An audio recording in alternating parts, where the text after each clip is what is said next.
Well, hello, my gardening friends. It's Sharon with another episode of Amateur Container Gardening. I have said that I have started planting things in the ground, so we're just going to do a quick little walkthrough to show the progress. This is the bed that I originally wanted to put everything in. Unbeknownst to me, that I think I have a mold problem.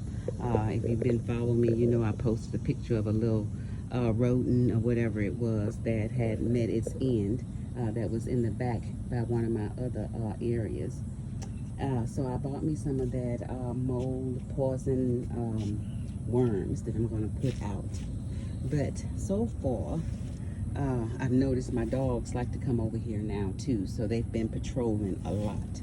But these are tomato plants, and they seem to be doing all right. And this is a potato plant. I'm not really sure if the potato plant is going to turn out like the sweet potato. I found out here recently after I've wasted all this soil and watching in the space and just watching the sweet potatoes and just watching over them that I'm not going to get any sweet potatoes. I have to cut off the potato plant and then replant it. So I'm done with sweet potatoes once I finish with this. So I'm hoping the potatoes don't do the same, because I did plant some potatoes once before, and when it got to the end, I didn't have any potatoes. So we'll see. And so we'll move on over here and see how everything's looking. These are some greens. You notice I started having some little bugs, trying to eat it up, but I did spray it. This is cabbage. Probably time to water that. But yeah, so it's still holding on. Sweet basil is doing well. Some more sweet basil is still doing well. Here, these are some pepper plants that I've started, sweet pepper plants, and then more greens. Here, I got a little scrap of red pepper from my kitchen before I threw it away, and I let it start to grow some roots, and then I brought it out here. So we'll see if I can succeed at some onions. If you watch my videos in the past, you know I'm not real good with the onions either. I was pretty much told that this was the best stuff, so this is what I've been using. Told me to be mindful of the neem oil, which I was using at one point, and I think that's what kind of took out my cucumber plants. If you remember when I posted last time how bad my cucumber plants, but after I thought about it, it was right after I had sprayed with the neem oil. Even though I sprayed at night, they still got very burned. It was the watermelon plant, strawberry plant, and the cucumber plant. Everything looked real bad. So I've kind of held off on the neem oil. I've been using the 7, and I added the fish fertilizer, so I've been using that, and then also just following some of the YouTube guidance as far as spraying them down with hydrogen peroxide, and then I alternate that with spraying them down with the Epsom salt. Here we go, the little greens in this little compartment, they're doing well. At first I think I had some trying to eat them, but kind of sprayed around it, and I've been watching them real close, and they've been doing well. Okay, let's walk on over here. Here's a cucumber plant, you guys. If you go back and look at the other video, it looked horrible. I did spray it down with the Epsom salt, and then I sprayed it down also, let's see, with the Epsom salt and hydrogen peroxide. I also made sure to keep it watered and everything, and if you notice, the leaves look a whole lot better, so the treatment did work. So I'll just alternate the treatment, every so many days, just to make sure that they don't get sick. But my biggest thing is, you guys, I am just so excited because finally I've started to produce something I could eat. There is a cucumber there. There's another one. There's one dangling there, and this is my biggest one right here. And then I have another one that's popping up right there.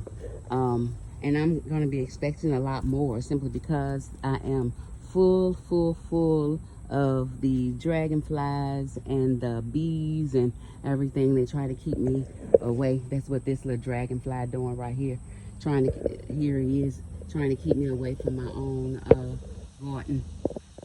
Sometimes I can put my arm out and they'll come in land. But he must not be one of the ones that's done it before.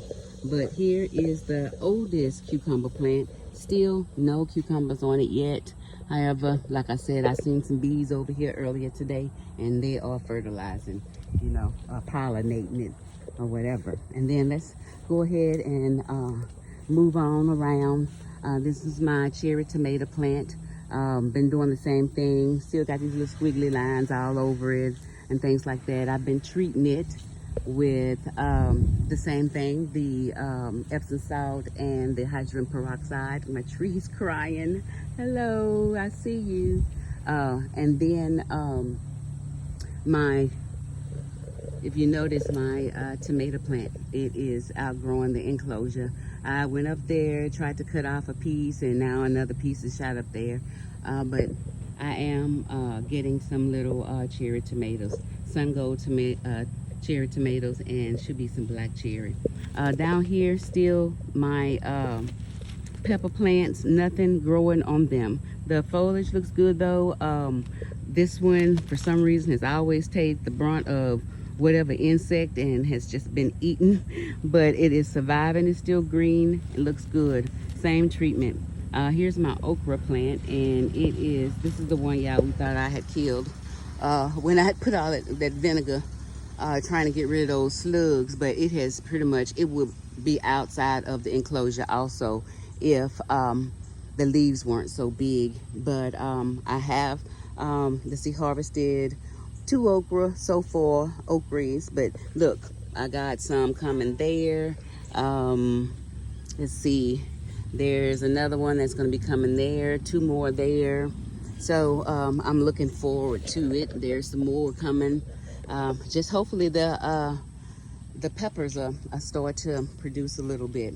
And here's my little pet project that I worked on with the bed, reusing the bed. The greens are looking good. That's all mustard greens back there.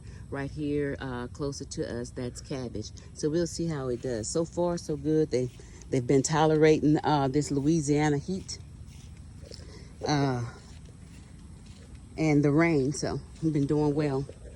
Here's the sweet potato plants that I will be getting rid of and reusing the soil. I won't make that mistake again. I will not. I did not realize that, you know, you had to take the clip in and then replant that, and then that's how you get the sweet potato. I wish somebody in my gardening group had told me that.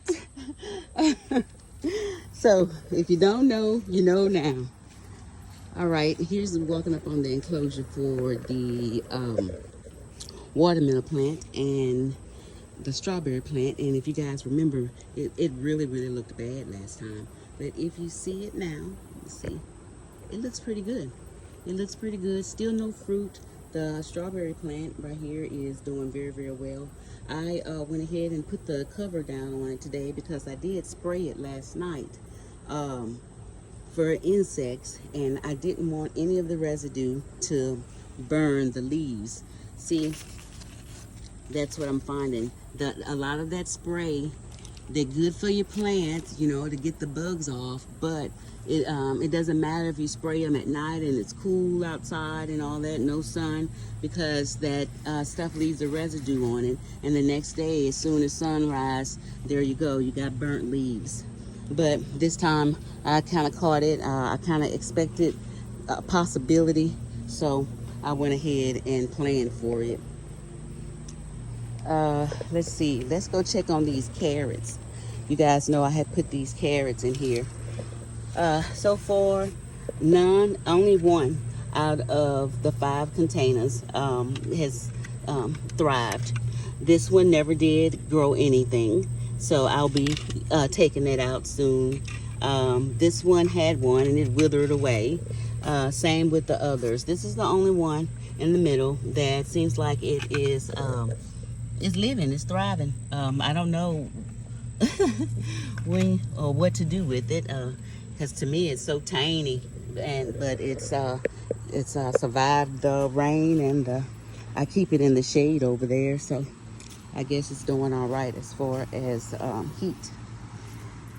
Over here, this will be our last little stop. This is the strawberry corn. And out of, I want to say I planted 4 of them. I have 3 left. This one is still good.